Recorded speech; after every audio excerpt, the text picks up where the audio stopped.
Welcome to the deep dive.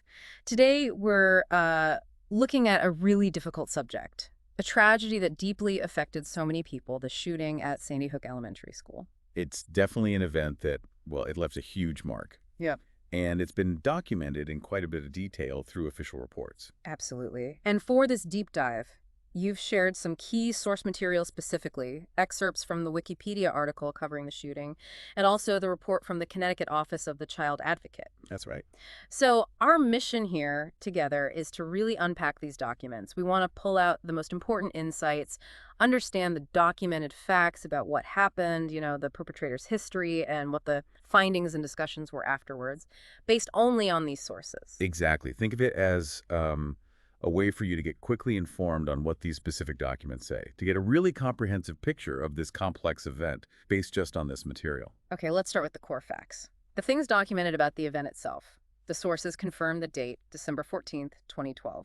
Right, in Newtown, Connecticut, at Sandy Hook Elementary School. And the perpetrator identified in these reports is Adam Lanza, 20 years old at the time? Yes. And the documented sequence of events actually starts before the school.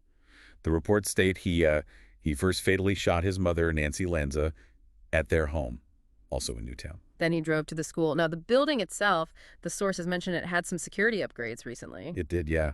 Things like doors being locked after 9:30 a.m., visitor review, Yeah, sure. that sort of thing. But the documents state he shot his way through a locked door near the entrance. This was after morning arrivals. Correct. And the toll inside the school. It's Yeah. just devastating. The reports confirm 20 children, all very young, between 6 and 7 years old. And 6 adult staff members as well. Yes. And the sources state that as first responders were arriving, Lanza ended his own life with a gunshot to the head. Just to give a sense of the school environment itself, the sources mention about 456 children were enrolled, K through 4. Yeah, that's right. And knowing that scale, it helps understand the impact, in what was likely a very close-knit school community. Okay, let's try to understand what happened inside the school based on the accounts documented in these sources. We hear about Principal Dawn Hochsprung and the school psychologist Mary Sherlach. Mm-hmm. Mm. They were apparently in a meeting. They heard gunfire. And they went into the hallway immediately with lead teacher Natalie Hammond.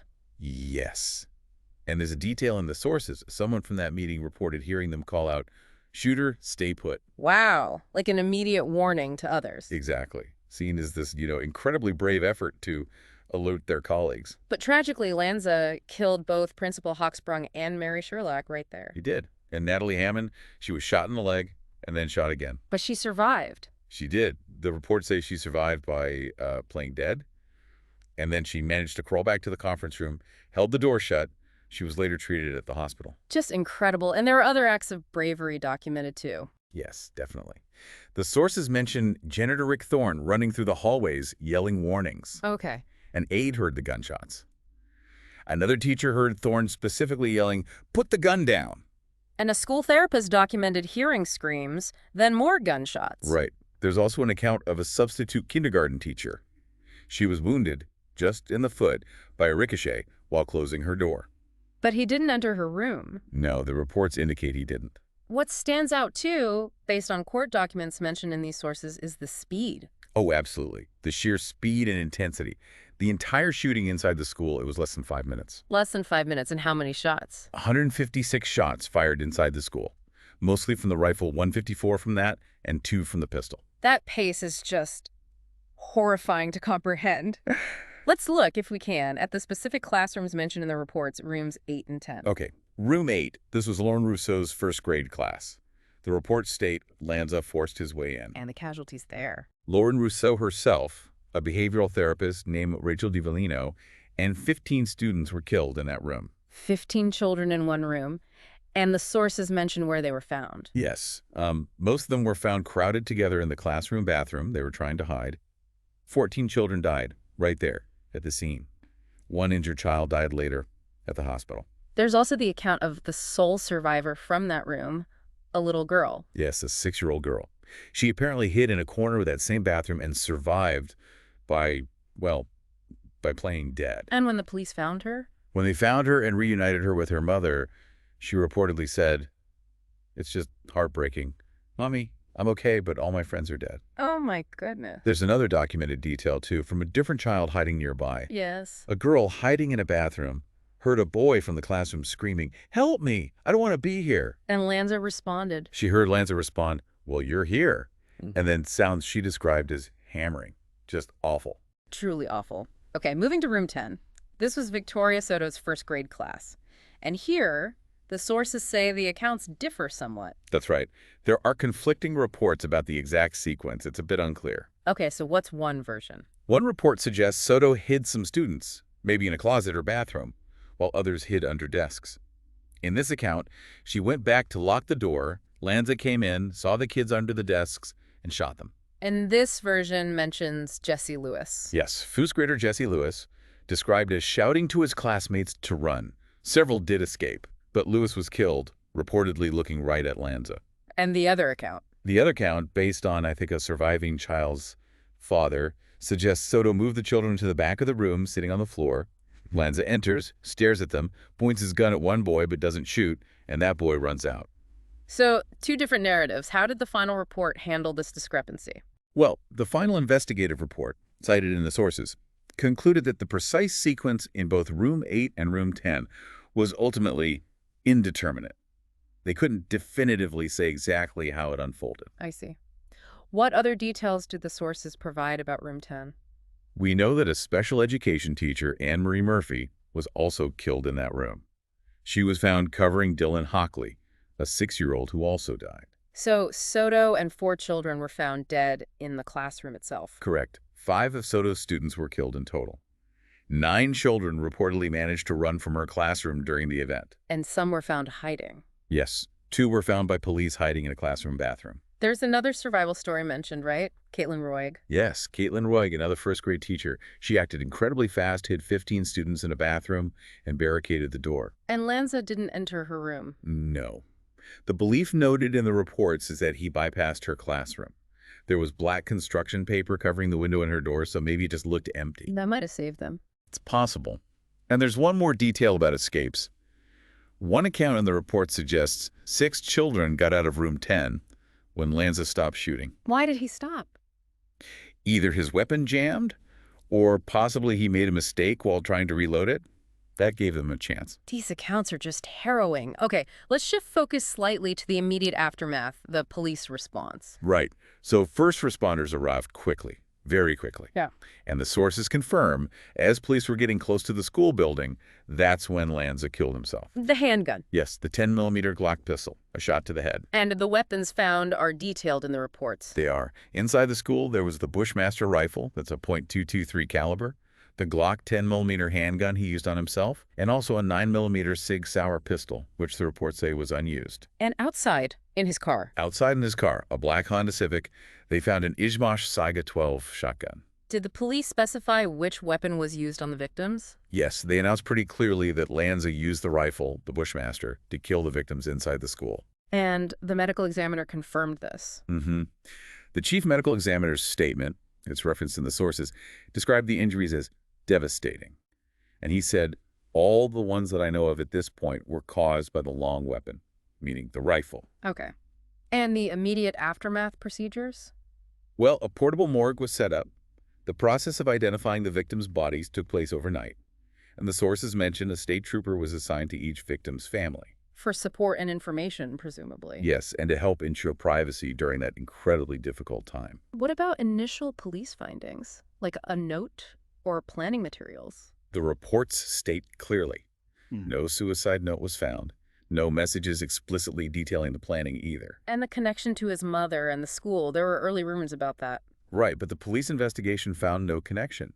Contrary to those initial incorrect reports, she didn't work there or have a formal tie to the school. The sources also mention an investigation into a possible altercation the day before. Yes.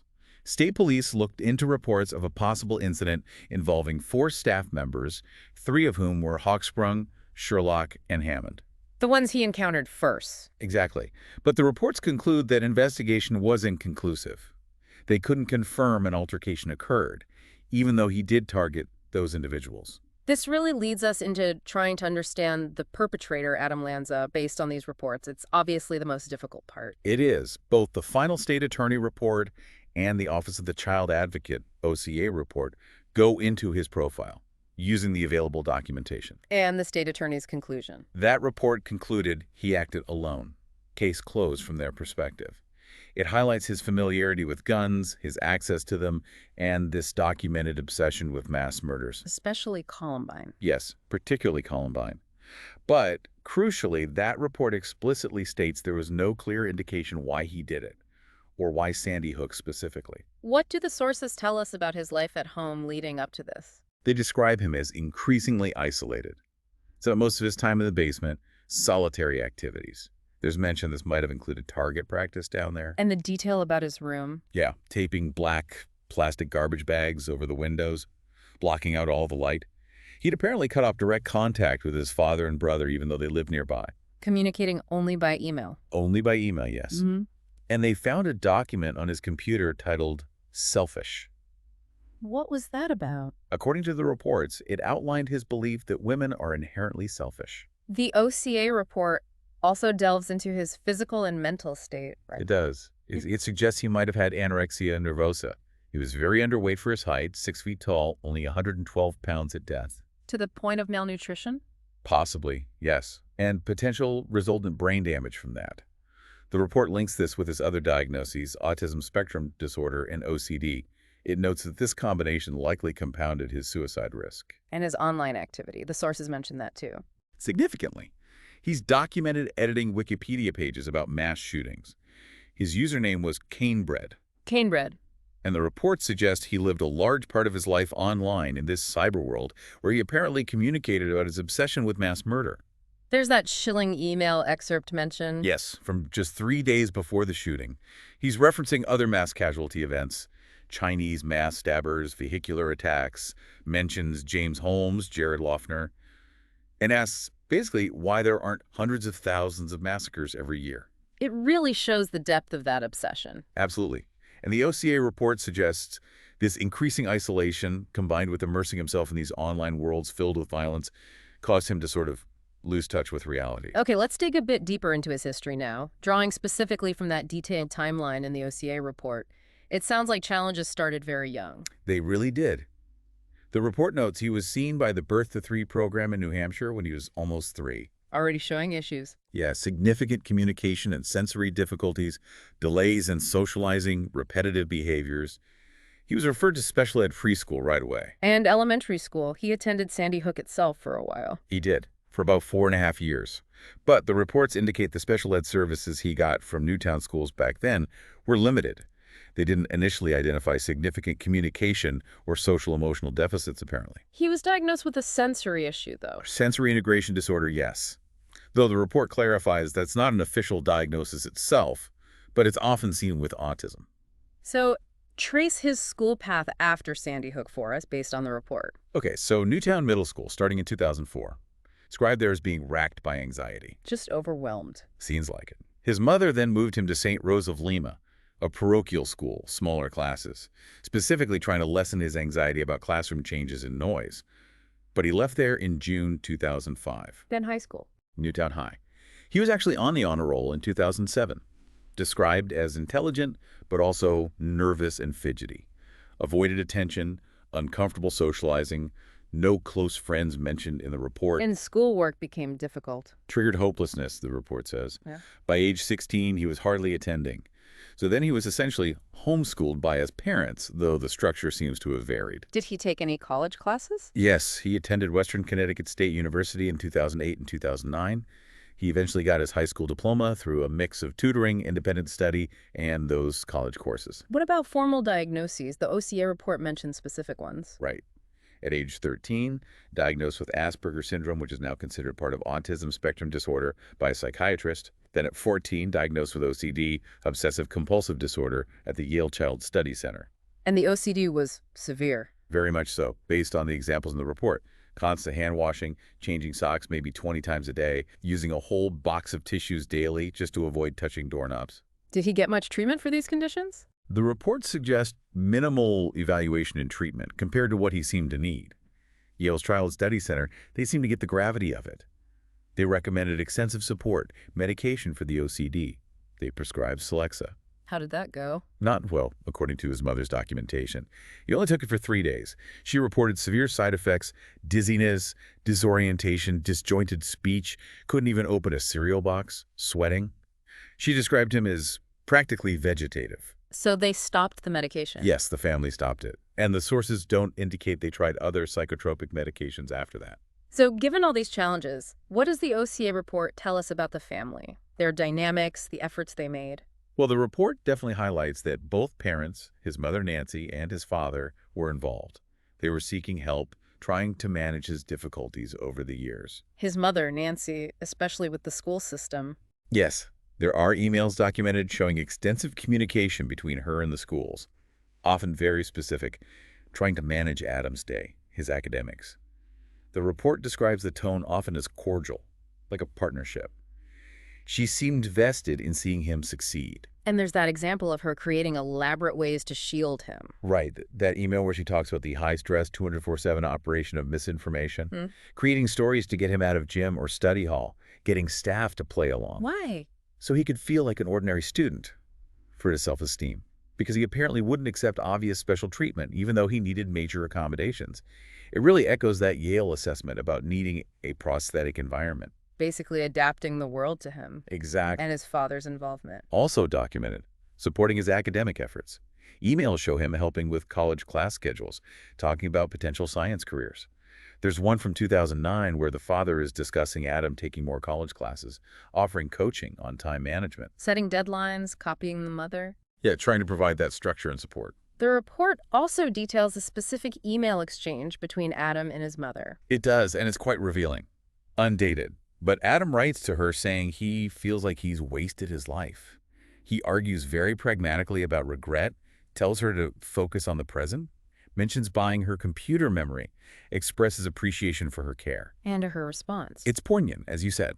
She apologizes for being emotional, worries about the future, but also expresses pride in her kids, talks about her own regrets, affirms his pragmatic nature, expresses love, thanks him for the computer help, and then asks for help with a cursor problem. It shows this complex connection they had, attempts at relating despite everything. Definite. A glimpse into that dynamic. But the report also mentions a falling out with his father. Yes, potentially related to a disagreement about whether Adam could handle a full college course load. His father apparently didn't think he could manage it. The report suggests this might have been their last real back-and-forth communication. And within this family context, there's the issue of firearms. Right. The reports state Adam grew up with recreational shooting. But crucially, his access to guns, including high-capacity magazines, didn't seem to diminish, even as his mental health deteriorated and his isolation grew. The parents weren't aware of the potential danger.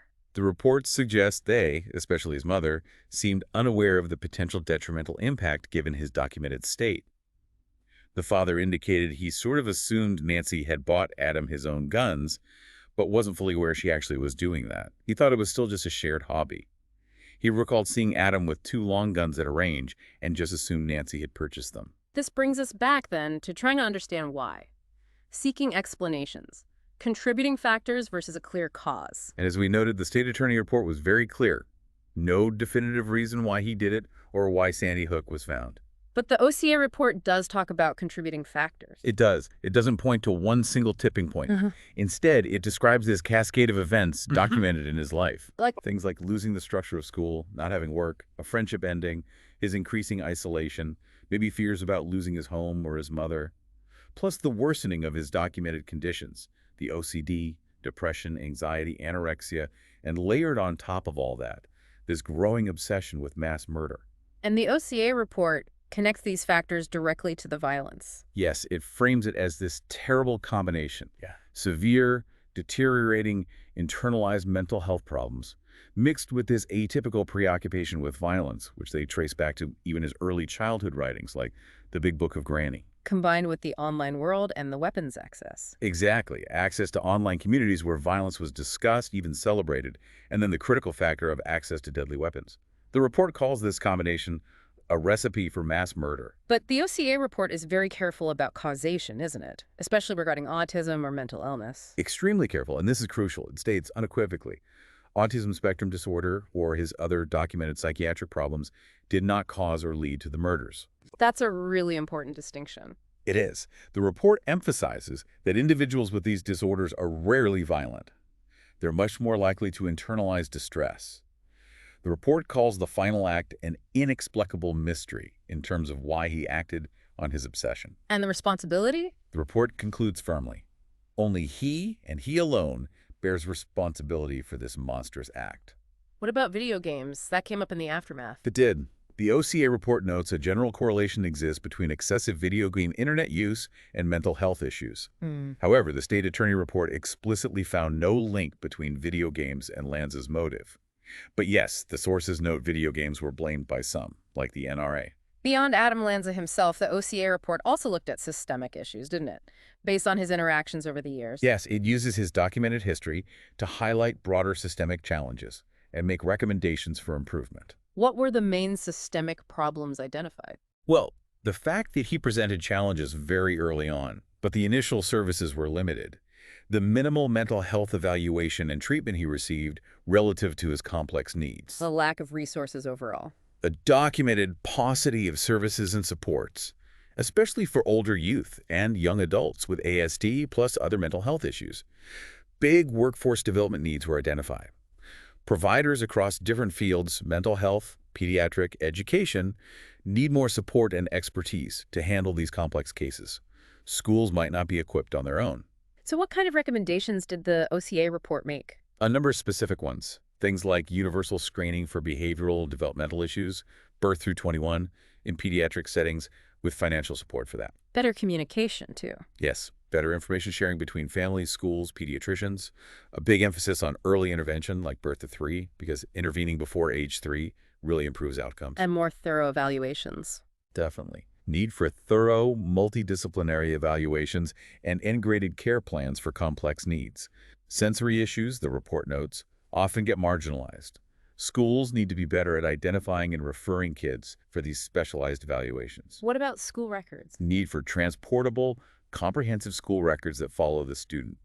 Also, attention to homebound instruction practices and assessing the needs of that population. And for older kids. A big focus on post-secondary readiness for youth with disabilities, not just academics, but independent living skills too.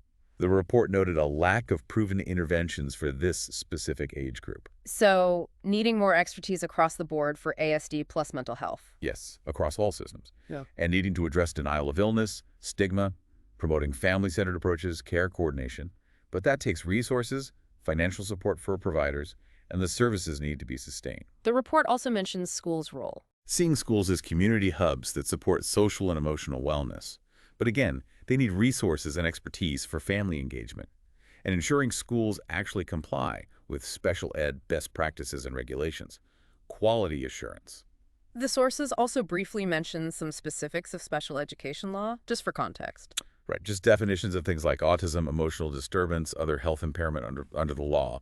The requirements for IEPs, individualized education programs. What kind of requirements? That they must be individualized, use evidence-based services, specify duration and frequency, ensure parent participation, and include transition planning for kids over 14. And what about parents choosing home or private school? The reports clarify that generally the school district isn't obligated to provide special ed services in those cases, unless it's formal homebound instruction, which has rules about needing a doctor's certification, lasting a certain time, minimum hours per week, like 10 hours for high schoolers. Okay, stepping back now from Lanza's history and the system, the sources also cover the broader impact of Sandy Hook. Oh, absolutely. The societal impact was huge. It immediately prompted this intense, renewed debate about gun control across the U.S. What kind of proposals were discussed? Things like universal background checks for gun purchases, bans on certain types of semi-automatic firearms, often called assault weapons, and bans on high-capacity magazines, generally those holding more than 10 rounds. Again, there were political actions documented. Yes. A White House petition gained traction. Gun control advocacy groups like the Brady Campaign saw a big jump in donations. President Obama vowed to make gun control a central issue. He created a task force, signed 23 executive orders related to gun violence, and proposed congressional actions like universal checks and an assault weapons ban. What was the response from gun rights groups? The NRA, for instance, proposed putting armed guards in schools as a solution. Did any laws actually change? Connecticut itself passed a very comprehensive and strict new gun law, which was later upheld by a federal judge. But the sources also note that some other states responded by passing laws that actually expanded gun rights. What about at the federal level? A federal assault weapons ban bill was introduced in 2013. But later that year, a bipartisan Senate deal on expanding background checks was blocked. Didn't pass. Beyond legislation, the sources mention civil lawsuits, too. Yes, significantly. The Sandy Hook families reached a major settlement, $73 million, with the gun manufacturer Remington in February 2022. And the lawsuits against Alex Jones? Right, for defamation. He spread those awful conspiracy theories claiming the shooting was faked. Huge verdicts against him. $965 million was upheld in December 2024. The sources point out that these conspiracy theories became a disturbing social phenomenon, despite all the documented facts. And the survivors. The sources mention them, too. Yeah, a really poignant note about the surviving children preparing to graduate high school in June 2024, but without the classmates they lost that day. Just a reminder of the enduring human cost. So, going through these documented sources, it really paints a picture of just immense complexity, so many layers. It really does. And despite all the investigation, all the reports, the detailed look at Adam Lanza's life and the systems he interacted with, the sources are consistent. That core question, the why. Why did he do this? Why target that specific school? It may never have a conclusive answer. So this deep dive, using just these documented reports, it gives you, the listener, a really comprehensive picture of what the official investigations found. You see this tragic convergence, right? Severe individual challenges, documented gaps in support systems, these complex family dynamics, the increasing isolation, the violent preoccupations. And crucially, the documented access to lethal weapons. Yeah. It all came together. Yeah. Perhaps looking at these documented facts also leaves you thinking about the bigger picture. The ongoing challenges we face as a society and trying to identify and support people with really complex needs, how we address risks tied to violent obsessions and weapon access, and ultimately how we try to prevent these kinds of rare but utterly devastating acts.